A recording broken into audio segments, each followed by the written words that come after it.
Hello friends, आज हम BSc part second के लिए यानी आपके लिए जूलॉजी की एक नई book immunology, microbiology and biotechnology का इम्यूनोलॉजी पार्ट स्टार्ट कर रहे हैं। ठीक है, तो जो हमारी पहली यूनिट है, पहली यूनिट का नाम है इम्यूनोलॉजी यानी प्रतिरक्षा विज्ञान, जिसमें आज हम पढ़ेंगे प्रतिरक्षा विज्ञान का परिचय, इंट्रोडक्शन ऑफ इम्यूनोलॉजी। तो देखिए स्टूडेंट्स, जो इम्यूनोलॉजी है, प्रतिरक्षा विज्ञान है, यह इम्यूनोलॉजी ग्रीक भाषा का एक शब्द होता है। ग्रीक भाषा, ग्रीक लैंग्वेज का शब्द है इम्यूनिटी। ग्रीक लैंग्वेज का शब्द क्या है? इम्यूनिटी है। इम्यूनोलॉजी शब्द जो है ग्रीक भाषा के एक शब्द इम्यूनिटी से बना है। किससे बना है? इम्यूनिटी से बना है। इम्यूनिटी से बना है। जो इम्यूनिटी है, इस इम्यूनिटी का अर्थ क्या है? देखिए, इम्यूनिटी मीन्स फ्री या बर्डन। इस इम्यूनिटी का मतलब क्या होता है?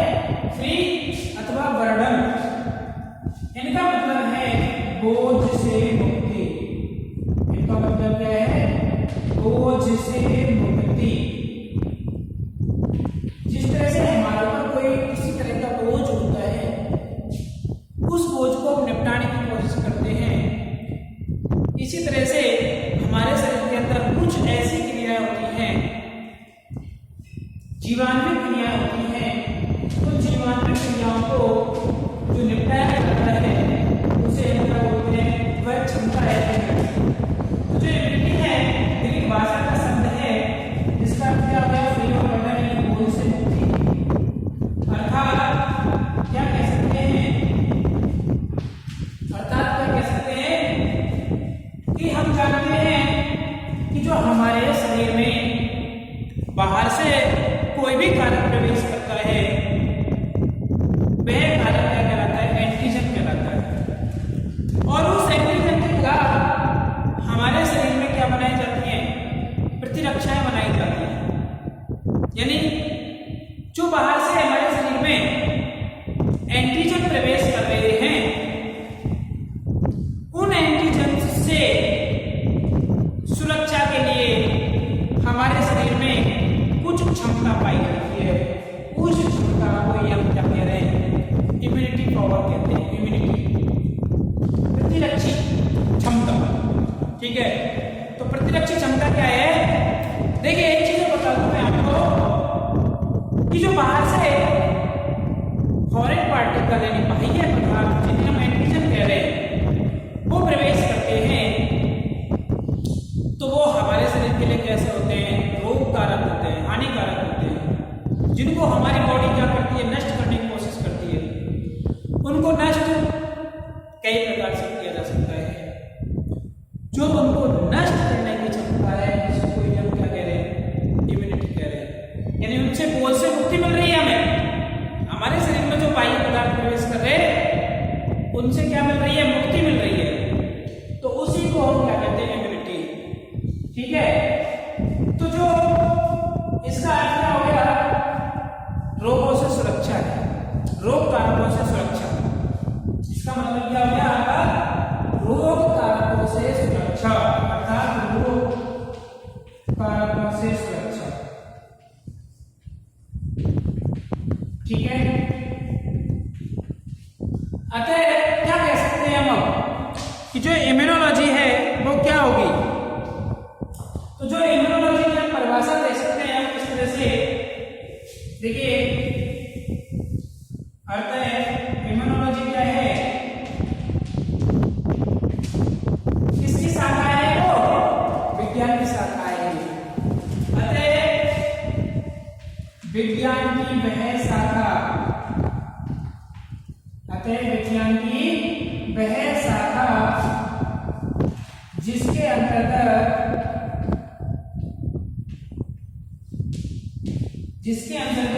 रोग कारक, ठीक है, एवं इनसे सुरक्षा करने वाले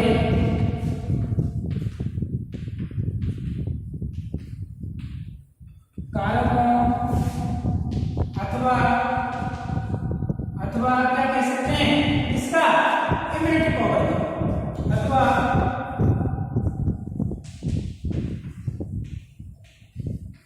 प्रतिरक्षी का अध्ययन। इम्यूनिटी का मतलब क्या है? प्रतिरक्षी का अध्ययन क्या कहलाता है? प्रतिरक्षा विज्ञान कहलाता है। क्या कहलाता है? प्रतिरक्षा विज्ञान कहलाता है। ठीक है बच्चों, तो समझ आया आपको इम्यूनोलॉजी क्या है? इम्यूनोलॉजी विज्ञान की एक शाखा है, जीव विज्ञान की शाखा है, जिसके अंतर्गत रोग कारक और उनसे सुरक्षा प्रदान करने वाले कारकों का अध्ययन किया जाता है, अथवा जिसका अध्ययन किया जाता है इम्यूनिटी का अध्ययन किया जाता है, प्रतिरक्षा का अध्ययन किया जाता है, उसे क्या कहते हैं? प्रतिरक्षा विज्ञान कहते हैं। और जो ये प्रतिरक्षा विज्ञान है, इस प्रतिरक्षा विज्ञान में जो सुरक्षा प्रदान करता है वह करता है प्रतिरक्षा तंत्र। वह क्या करता है? प्रतिरक्षा तंत्र। अब हम बात करते हैं कि प्रतिरक्षा तंत्र है क्या चीज? प्रतिरक्षा तंत्र है क्या चीज? तो प्रतिरक्षा तंत्र की जब हम बात करते हैं, प्रतिरक्षा तंत्र यानी कि इम्यूनिटी सिस्टम,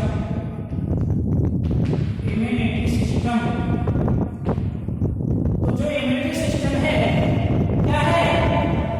एक हमारे शरीर में पाया जाने वाला ऐसा तंत्र है जो एंटीजन से सुरक्षा प्रदान करता है। हमारे शरीर में पाया जाने वाला एक ऐसा तंत्र है जो एंटीजन से क्या प्रदान करता है? सुरक्षा प्रदान करता है। उसे हम क्या बोलते हैं? इम्यूनिटी सिस्टम कहते हैं। इस इम्यूनिटी सिस्टम में लगभग 10⁻12 सेल्स पाई जाती हैं। इतनी अधिक संख्या में सेल पाई जाती है इस इम्यूनिटी सिस्टम में ना, इतनी कोशिकाएं पाई जाती हैं 10⁻12, लगभग 10⁻12 कोशिकाएं पाई जाती हैं। ये कोशिकाएं किस किस में होती हैं? देखिए, एक होता है थाइमस। थाइमस कहाँ पे पाया जाता है? जो हमारी प्लूरल कैविटी है, इस प्लूरल कैविटी के आसपास एक ग्रंथि पाई जाती है, थाइमस ग्रंथि। वह थाइमस ग्रंथि आगे चल के किसका काम करती है? प्रतिरक्षियों का निर्माण करती है, इम्यून्स का निर्माण करती है। इसका निर्माण करती है, इम्यून से प्रतिरक्षियों का निर्माण करती है, लिम्फोसाइट्स का निर्माण करती है। ठीक है, तो थाइमस ग्रंथि की जो कोशिकाएं होती हैं वो किसका काम करती है? प्रतिरक्षा तंत्र का। इसके अलावा थाइमस के अलावा प्लीहा, अस्थिमज्जा, ठीक है, लसिकाणु यानी कि लिम्फोसाइट्स, ये सभी के सभी जो होते हैं इसका निर्माण करते हैं, प्रतिरक्षा तंत्र का निर्माण करते हैं। इसका निर्माण करते हैं, प्रतिरक्षा तंत्र का निर्माण करते हैं। इन सब में कितनी कोशिकाएं पाई जाती हैं? लगभग 10⁻12 कोशिकाएं पाई जाती हैं। ठीक है, तो अब हम थोड़ी सी बात कर लेते हैं एंटीजन की। एंटीजन क्या है? एंटीजन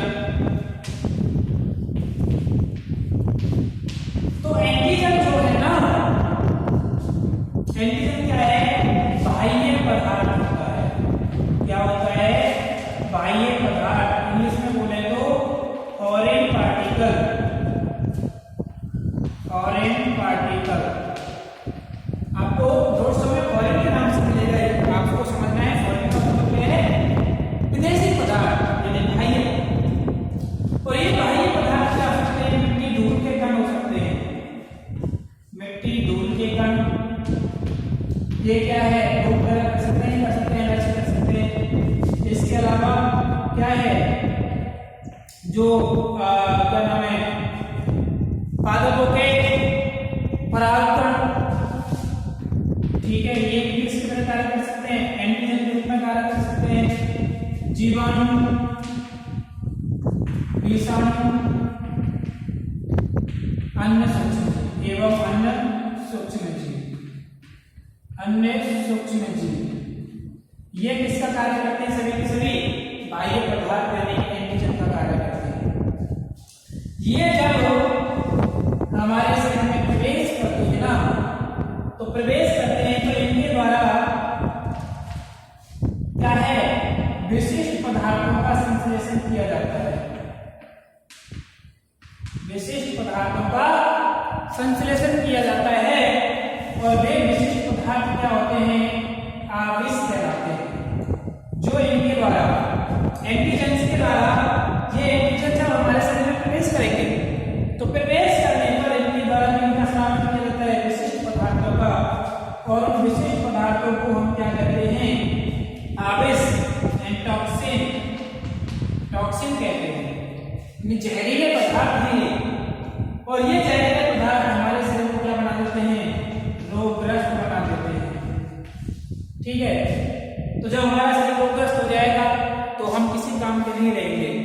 इसलिए जो ये आवेश होता है इनके द्वारा स्थापित किया जा रहा है, इस आवेश को किस क्या करने की आवश्यकता होती है, नष्ट करने की आवश्यकता होती है, अथवा इसको क्या कर सकते हैं, उदासीन करने की आवश्यकता होती है। जब इसको उदासीन कर देंगे तो ये कोई काम नहीं करेगा, हमारे शरीर को हानि नहीं पहुंचाएगा। तो उदासीन या नष्ट करने की आवश्यकता होती है। जब ये उदासीन और नष्ट हो जाएगा तो ये शरीर को रोगग्रस्त नहीं कर पाएगा। तो जो इसको नष्ट या रोगग्रस्त किया जाता है ना, वो किसके द्वारा किया जाता है, प्रतिरक्षा तंत्र द्वारा किया जाता है।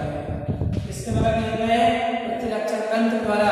और प्रतिरक्षा तंत्र की अभी हम बात कर चुके हैं, कौन कौन सी कोशिकाएं होती हैं, कितनी कोशिकाएं होती हैं और कौन कौन से अंग होते हैं।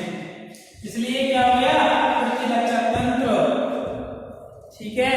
और प्रतिरक्षा तंत्र के द्वारा उसको क्या कर दिया, नष्ट कर देते हैं या फिर उसको उदासीन बना देते हैं। इस तरह की क्रिया क्या कहलाती है, प्रतिरक्षा कहलाती है। जो ये क्रिया है क्या कहला रही है, प्रतिरक्षा कहला रही है।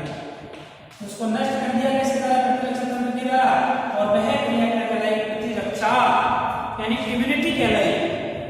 और इस इम्यूनिटी का अध्ययन जिस शाखा के अंतर्गत करते हैं हम, उसे हम क्या कहते हैं, प्रतिरक्षा विज्ञान कहते हैं।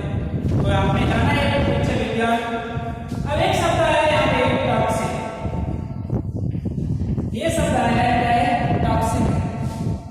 ये टॉक्सिन क्या होता है, इसको भी जानने की कोशिश करते हैं। थोड़ा सा वेरी इंपॉर्टेंट क्वेश्चन बन जाता है, ऐसे पूछा जाता है, टिप्पणी कीजिए, दे दिया आवेश एवं इसके प्रकार।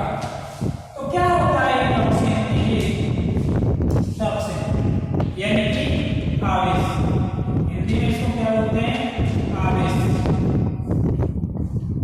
ये आवेश क्या है कि जो एंटीजन है, क्या है, एंटीजन, इन एंटीजन क्या, इनको क्या बोल रहे हैं, बाह्य पदार्थ। एंटीजन को क्या बोल रहे हैं, बाह्य पदार्थ। इन बाह्य पदार्थ के द्वारा जो स्रावित पदार्थ होते हैं, स्रावित उत्पाद जो होते हैं, इन एंटीजन से स्रावित उत्पाद होते हैं, किस प्रकृति के होते हैं, प्रोटीनी प्रकृति के होते हैं। किस प्रकृति के होते हैं, प्रोटीनी प्रकृति के होते हैं। उस स्रावित पदार्थ को ही हम क्या कहते हैं, आवेश कहते हैं। क्या कहते हैं, आवेश कहते हैं। क्या कहते हैं, आवेश कहते हैं। ठीक है, तो इस तरह के जो है क्या कहलाते हैं, आवेश कहलाते हैं। अब देखिए, जो ये आवेश हैं, आवेश दो प्रकार के होते हैं। कितने प्रकार के होते हैं, दो प्रकार के होते हैं। पहला होता है एक्सोटॉक्सिन, एक्सोटॉक्सिन यानी कि बाह्य आवेश, बाह्य आवेश। ये बाह्य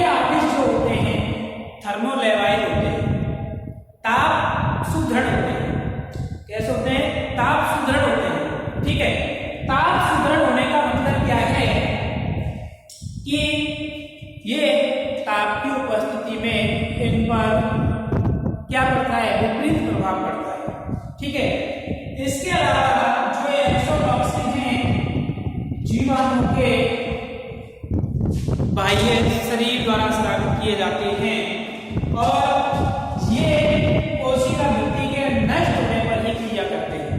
कोशिका भित्ति के नष्ट होने पर क्रिया करते हैं और कैसे होते हैं? अत्यंत जहरीले होते हैं। जैसे इसका एग्जाम्पल होता है बोटुलिन। इसका एग्जाम्पल क्या है? बोटुलिन। यह बोटुलिन जो है एक आविश है, जहर है, जो कि एक जीवाणु क्लोस्ट्रिडियम बोटुलिनम, इस जीवाणु का नाम क्या है? क्लोस्ट्रिडियम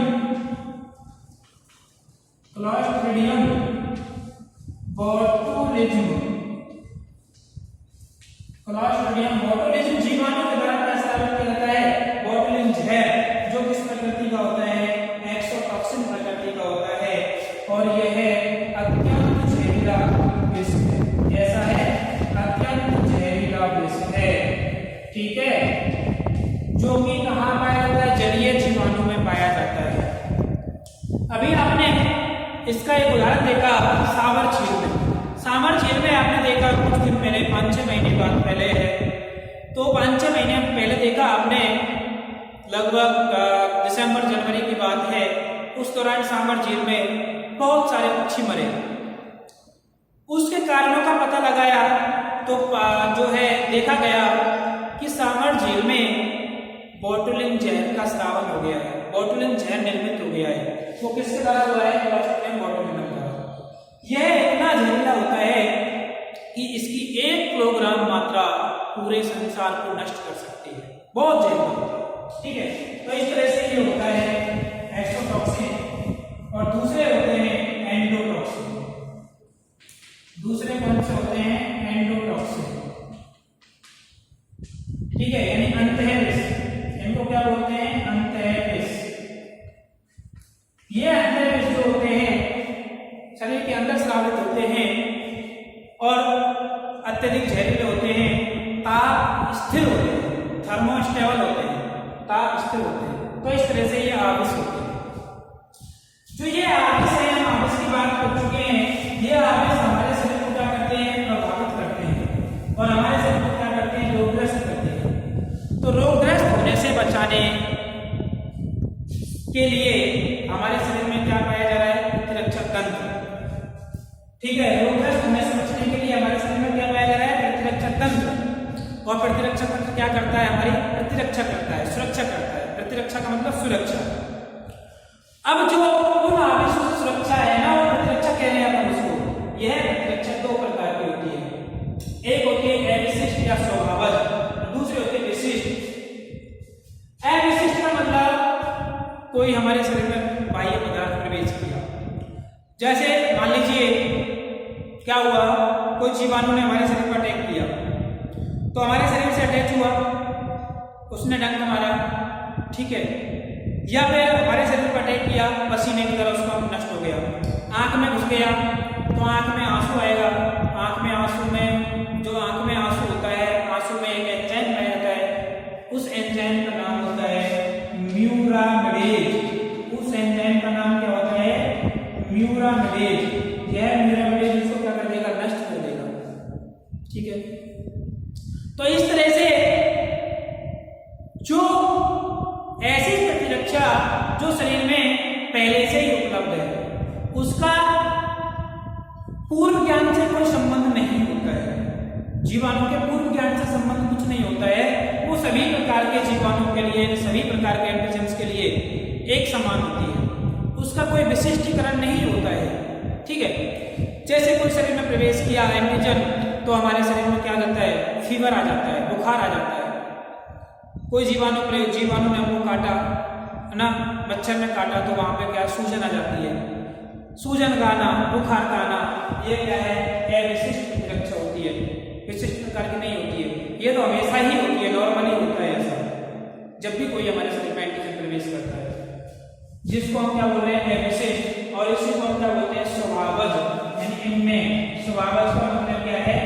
इनमें प्रतिरक्षा। जन्मजात, जन्म से ही प्राप्त है, इसमें कोई लेना देना नहीं किसी चीज का, हमें जन्म से प्राप्त होती है। और कैसे होती है, जाति विशिष्ट होती है। जाति विशिष्ट का मतलब यह है, इसका अर्थ समझिए कि कोई रोग है, जैसे गोनोरिया रोग है जो कि मनुष्य में पाया जाता है, मनुष्य में पाया जाता है, तो इस गोनोरिया रोग का जो कारक है ना, यह गोनोरिया रोग का कारक पादपों में संक्रमण नहीं करेगा, इसके अलावा जंतुओं में संक्रमण नहीं करेगा, केवल किसमें करेगा, मनुष्य में। इसलिए हम उसको क्या बोलते हैं, जाति विशिष्ट। जो अविशिष्ट प्रतिरक्षा होती है वो कैसी होती है, जाति विशिष्ट होती है। पादप का रोग करने वाले, पादप में रोग उत्पन्न करने वाले जीवाणु, विषाणु या एंटीजन हमारे शरीर में, जंतु के शरीर में रोग कारक नहीं होते हैं, इसलिए उसको क्या बोलते हैं, जाति विशिष्ट। इसलिए अविशिष्ट प्रतिरक्षा कैसी है, जाति विशिष्ट है। और किसके द्वारा की जाती है, अवरोधकों के द्वारा। अवरोधक क्या हो जाएंगे, जैसे स्किन हो गई हमारी, त्वचा किसके रूप में कार्य करेगी, अवरोधक के रूप में कार्य करेगी। हमारे आंसू किसके रूप में कार्य कर रहे हैं, अवरोधक के रूप में कार्य कर रहे हैं। त्वचा पर जो रोम पाई जाती है, हेयर पाए जाते हैं, वो रोम किसके रूप में कार्य करेगी, अवरोधक के रूप में कार्य करेगी। तो जो ये प्रकार की प्रतिरक्षा होती है अवरोधक के द्वारा, जब तो हमारी स्किन फूल जाती है, सूजन आ जाती है, अवरोधक है ना, इस वजह से तो अवरोधक को द्वारा की जाती है। और वो अवरोधक हो सकते हैं, भौतिक अवरोधक हो सकते हैं, रासायनिक अवरोधक हो सकते हैं, जैविक अवरोधक। भौतिक अवरोधक में जैसे स्किन आ गई, सूजन आ जाना, भौतिक अवरोधक है। रासायनिक अवरोधक हमारे स्किन पर पसीना आता है और पसीने की तरह जीवाणु नष्ट हो जाते हैं, वो रासायनिक अवरोधक। जैविक अवरोधक क्या होता है, जैसे कोई अंडाणु है, एक जाति का अंडाणु दूसरे जाति के अंडाणु का शुक्राणु के पास जाएगा, तो दोनों किस तरह करेंगे, दूसरे कारक आ गया ना। मान लीजिए कोई ये दो जाति है, इसका अंडाणु है, इसका शुक्राणु है, ये अंडाणु शुक्राणु के पास जाएगा तो अलग जाति हो गई, तो इसके पास जाएगा तो फ्यूज होगा क्या, नहीं होगा ना। एक ही जाति के अंडाणु शुक्राणु आपस में मिल सकते हैं, तो इस तरह से इनमें क्या होगा, अवरोध होगा और इस अंडाणु को नष्ट कर दिया जाता है। तो प्रतिरक्षा हुई कि नहीं हुई, उसको सुरक्षा प्रदान की गई ना। तो इस प्रकार किस कारण हुई, क्योंकि उनमें क्या पाए जाते हैं, जैविक पदार्थ पाए जाते हैं। जैविक पदार्थ हो गए ना शुक्राणु, इस प्रकार की क्षमता जो है ना जैविक अवरोधक कहलाती है। ठीक है, तो ये हो गई अवशिष्ट, यानी जिसको हम जन्मजात कहते हैं, जन्म से ही प्राप्त है। दूसरी होती है विशिष्ट या उपार्जित। विशिष्ट प्रतिरक्षा किसे कह रहे हैं अपन, कि जब कोई एंटीजन हमारे शरीर में प्रवेश किया और प्रवेश करने पर हमारे शरीर में क्या पाया जा रहा है, प्रतिरक्षा तंत्र, और उस प्रतिरक्षा तंत्र के द्वारा उस जीवाणु के लिए विशिष्ट प्रकार की एंटीबॉडीज बनाई जाती हैं। क्या बनाई जाती हैं, विशिष्ट प्रकार की एंटीबॉडीज बनाई जाती हैं, यानी प्रतिरक्षा बनाई जाती हैं। उस प्रकार की प्रतिरक्षा क्या कहलाती है, विशिष्ट प्रतिरक्षा।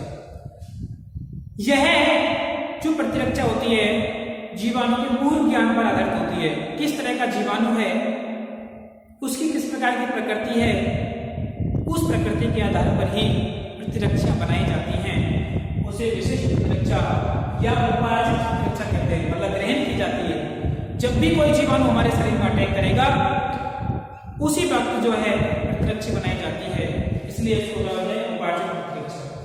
दो प्रकार की होती है, एक तो प्राकृतिक होती है, एक कृत्रिम। प्राकृतिक क्या हुआ, हमारे शरीर में कोई जीवाणु प्रवेश किया, जीवाणु प्रवेश करने पर हमारा शरीर उससे लड़ेगा, स्वतः ही लड़ेगा। उस प्रकार की प्रतिरक्षा क्या कहला रही है, यानी एंटीबॉडीज बनाएगा स्वतः ही, प्राकृतिक प्रतिरक्षा। जबकि कृत्रिम क्या है, जिसको रेडीमेड दिया जाता है, बना हुआ, जैसे कपड़े रेडीमेड पहन लिए हमने, टेलर के पास जाने की आवश्यकता नहीं हुई। ठीक है, और यदि हम बनवाएंगे तो बनाने के लिए थोड़ा समय लगेगा। ठीक है, जबकि रेडीमेड के लिए समय नहीं लगेगा, तुरंत ही अपना प्रभाव डाल देती है। ठीक है, इस तरह की जो होती है कृत्रिम प्रतिरक्षा होती है, अभी देखेंगे किस तरह की होती है। प्राकृतिक जो होती है दो प्रकार की है, सक्रिय और अक्रिय।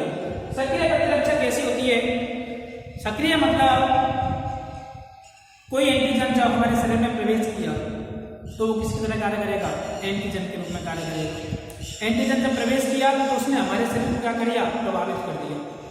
उस क्रिया को बोलते हैं एंटीजेनिक उद्दीपन। उद्दीपन मिल गया हमारे शरीर को, क्या मिल गया, उद्दीपन मिल गया। किसके लिए उद्दीपन मिला, वो प्रतिरक्षा निर्मित करने के लिए। तो जैसे ही उद्दीपन मिला और उस उद्दीपन के फलस्वरूप जो प्रतिरक्षा होगी, यानी एंटीबॉडीज बनाई जाएंगी, वो क्या होगी, प्राकृतिक सक्रिय प्रकार। ठीक है, जैसे कोई भी जीवाणु प्रवेश करता है उससे हमारे लिए एंटीबॉडी बनाई जाती है। इसमें सुप्त काल पाया जाता है, सुप्त काल पाया जाता है, ठीक है। क्या पाया जाता है? सुप्त काल, लेटेंट फेज पाया जाता है। यानी कि जब कोई जीव हमारे शरीर में प्रवेश कर रहा है ना, बाह्य जीव, तो उसको डायरेक्टली नहीं मार दिया जाता, तुरंत ही नहीं मारा जाता, थोड़े समय के पश्चात मारा जाता है। थोड़े समय के पश्चात एंटीबॉडी निर्मित होती है। उस अवस्था को बोलते हैं सुप्त काल, लेटेंट फेज कहते हैं, लेटेंट पीरियड कहते हैं। यानी कि हमारे शरीर में जो एंटीजन प्रवेश कर रहा है उसको कुछ समय पश्चात एंटीबॉडी बना करके नष्ट किया जाता है। तो जब तक का काल होता है सुप्त काल कहलाता है, ठीक है। दूसरी होती है अक्रिय प्रतिरक्षा। अक्रिय प्रतिरक्षा भी कैसी होती है? रेडीमेड होती है। कैसे होती है? रेडीमेड, जो कि जैसे कोलेस्ट्रॉल से प्राप्त होती है शिशु। और यह अक्रिय प्रतिरक्षा कब तक कार्य करती है? इसका निश्चित समय होता है, निश्चित समय के पश्चात इसका कोई प्रभाव नहीं होता है। जैसे शिशु में कब तक रहती है? जब तक शिशु में खुद का प्रतिरक्षा तंत्र विकसित नहीं होता है, जब तक यह कोलेस्ट्रॉल क्या करता है? उसको प्रतिरक्षा प्रदान करता है और संक्रमणों से सुरक्षा करता है, ठीक है। इस प्रकार की होती है प्राकृतिक। प्रकृति से मिली है, अपने मिली है। जब कृत्रिम क्या होती है? कृत्रिम भी होती है सक्रिय और अक्रिय। कृत्रिम में सुप्त काल नहीं होता। तो कृत्रिम कैसी है? बनी बनाई है, डायरेक्टली दिया जाएगा। जैसे मान लीजिए कुत्ता खा गया, बंदर खा गया, तो कुत्ते और बंदर के खाने पर क्या दिया जाता है? टीके दिए जाते हैं। और टीकों में क्या होते हैं? उनके अक्रिय जीवाणु होते हैं। अक्रिय जीवाणु जो हमारे शरीर में प्रवेश करेंगे तो उनके खिलाफ हमारा शरीर क्या बनाता है? एंटीबॉडी बनाता है। रेडीमेड दी गई एंटीबॉडी उसको। तो इस प्रकार की जो प्रतिरक्षा होती है कृत्रिम की सक्रिय है। सक्रिय में जैसे टीके दिए जा रहे हैं, रेबीज के टीके दिए जा रहे हैं। रेबीज के टीके जैसे कुत्ता काट गया, कुत्ते काटने के पश्चात समय समय पर, निश्चित समय के अंतराल पर इंजेक्शन लगाए जाते हैं, ठीक है। इंजेक्शन लगाए जाते हैं क्यों? क्योंकि उसके लिए तुरंत ही जो है प्रतिरक्षा दी जाती है। उसको अगर एक बार कुत्ता काट गया, उसके पश्चात कुछ समय पश्चात दोबारा पुणे से कुत्ता काट जाए तो पुणे से देने की आवश्यकता होगी। अतः कहा जा सकता है कि इसमें सुप्त काल नहीं पाया जाता, सुप्त काल नहीं पाया जाता। क्यों नहीं पाया जाता? क्योंकि यह एंटीबॉडी कैसी होती है? रेडीमेड होती है, रेडीमेड होती है, ठीक है। अर्थात उसको पुणे से देना ही पड़ता है। जबकि इसमें सुप्त काल होता है, एक बार एंटीजन उत्पन्न हो गया और यदि पुणे से उसी जीवाणु का आक्रमण होता है इसमें, तो क्या है? पुणे से एंटीबॉडी बनाने की आवश्यकता नहीं होती, क्योंकि शरीर में पहले से ही उपस्थित है। जबकि जो कृत्रिम प्रकार की प्रतिरक्षा होती है वो निश्चित समय के पश्चात नष्ट हो जाती है, पुणे से ही देने की आवश्यकता होती है। तो इस प्रकार की प्रतिरक्षाएं होती हैं। आशा करता हूं कि आपको समझ आया होगा। Thank you so very much.